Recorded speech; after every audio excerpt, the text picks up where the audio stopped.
உண்மையை சொல்லுங்க, வெளிச்சமா இருக்காங்க.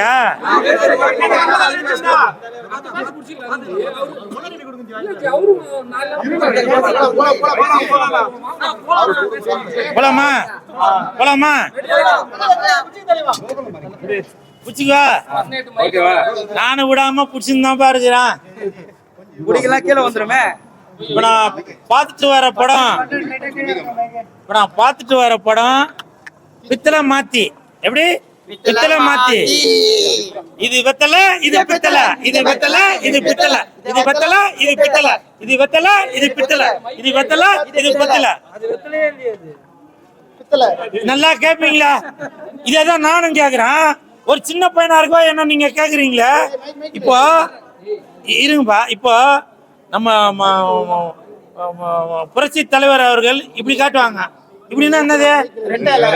ரெட்டலை. இது ரெண்டுனா ரெட்டலையா? சொல்லுங்க. இந்த சின்ன பையனா இருக்கும் தானே அப்படி கேட்டீங்க. அப்போ இது வெத்தலை, இது பித்தளை, இது வெத்தலை, இது பித்தளை, இது வெத்தலை, இது பித்தளை. அதாவது நீங்க கேட்டது வாஸ்தவம் தான். இது வெத்தலை தாங்க, வெத்தலை தான். யார் இது?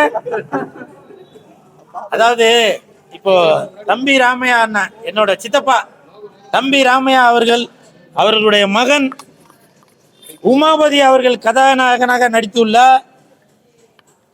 பித்தளை மாத்தி அந்த படம் தான் இப்ப நான் பார்த்துட்டு வரேன். படம் நல்லா அருமையா இருக்கு. அந்த கதாநாயகன் என்னோட சித்தப்பா பையன் உமாபதி அவர்கள்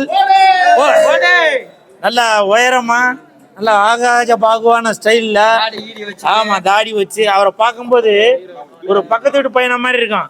இவனை மாதிரி இருப்பாரு, இவனை மாதிரி இருப்பாரு, எதிர்ட்டு பையன் மாதிரி இருப்பாரு. அப்படி ரொம்ப நம்மளுடைய நண்பன் குமார் சிவா அப்படி பாக்குற மாதிரியே ஒரு கேரக்டராகவே இருப்பாரு. ஸோ அவருக்கு இந்த கேரக்டர் பக்காவா புரிஞ்சிருக்கு. அதாவது கதாபாத்திரம் வந்து ஒரு பித்தளை மாத்தி. நம்மளோட லைஃப்ல பாத்தீங்கன்னாக்க ஒரு 100 பேர் இருக்காங்கனாக்க அந்த 100 பேர்ல கண்டிப்பாக ஒரு 10 பேர் ஒரு பித்தளை மாத்தியா தான் இருப்பாங்க. அதாவது ஒரு எதுவுமே இல்லாம வெத்தலை வச்சு பித்தளை எடுக்கிறது அந்த மாதிரி தான் இருப்பாங்க. அப்படி ஒரு பக்காவான கதாபாத்திரத்துல கதாநாயகன் உமாபதி அவர்கள் நடிச்சிருக்காங்க. அவருக்கு என் மனமார்ந்த வாழ்த்துக்கள். ஹீரோவோட ஃப்ரெண்டாக பாலசரவணன் அந்த தம்பி நடிச்சிருக்காரு. அந்த திருட்டுக்கால மூஞ்சி அப்படியே இருக்குது அவருக்கு. அந்த பாலசரவணன் அவர்கள் எல்லா டைலாக்குமே ஒர்க் அவுட் ஆயிருக்கு. அதாவது பர்டிகுலரா ஒரு இடத்துல வந்து ஏய் தண்ணியை உள்ள வெளியில விட்டியாடா, சரக்கு புறா உள்ள விடுறது அப்படின்னு சொல்ற இடத்துல வந்து தியேட்டரே வந்து பயங்கர கிளாப்ஸ் பண்ணுது. பாலசரவணா, உன்னோட டைலாக் எல்லா இடத்துலயும் ஒர்க் அவுட் ஆயிருக்குப்பா, வாழ்த்துக்கள். அதே மாதிரி கதாநாயகனும் கதாநாயகியும் சந்திக்கிற இடத்துல ஒரு சோப்பு ஒரு பர்ஃபார்மன்ஸ் பண்ணிருக்கு. அந்த அந்த சோப்பு உருகிற இடத்துல ஆடியன்ஸ் எல்லாருமே உருகுறாங்க. அவர்களுக்கு என் மனமார்ந்த வாழ்த்துக்கள். வெந்து தணிந்தது காடு, பித்தளை மாத்திக்கு வணக்கத்தை போடு. அதே மாதிரி வில்லியாக நடிச்சிருக்கிற அந்த அம்மா பேரு தெரியல, ஏற்கனவே வித்தார்த்தோட படத்துல ஹீரோயினா நடிச்சவங்க நினைக்கிறேன். பக்காவா நடிச்சிருக்காங்க. அதாவது ஒரு ஒரு ஒரு மாடுலேஷன் ஒன்று வரும், நல்லவங்க மாதிரி இருந்துட்டு அப்படி வில்லியா மாறுறது, அதுலயும் பக்காவா நடிச்சிருக்காங்க. நிறைய சப்போர்ட்டிங் கேரக்டர்ஸ், முல்லை கோதண்டம், மதுரை முத்து, அந்த ஆமா நீயும் வாழல நானும் வாழல அப்படின்றதெல்லாம் நல்லா சூப்பரா பண்ணியிருக்காங்க. அதே மாதிரி காதல் சுகுமார் நடிச்சிருக்காரு, பாவா லட்சுமணன் நடிச்சிருக்காரு. இப்படி 10 பொருத்தமுமே பக்காவா இருக்குது இந்த படத்துல. படத்தை பாருங்க, என்ஜாய் பண்ணுங்க.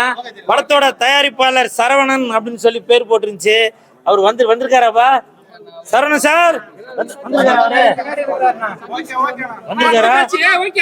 அவருக்கு என் மனமார்ந்த வாழ்த்துக்கள். படத்தை பாருங்க, என்ஜாய் பண்ணுங்க.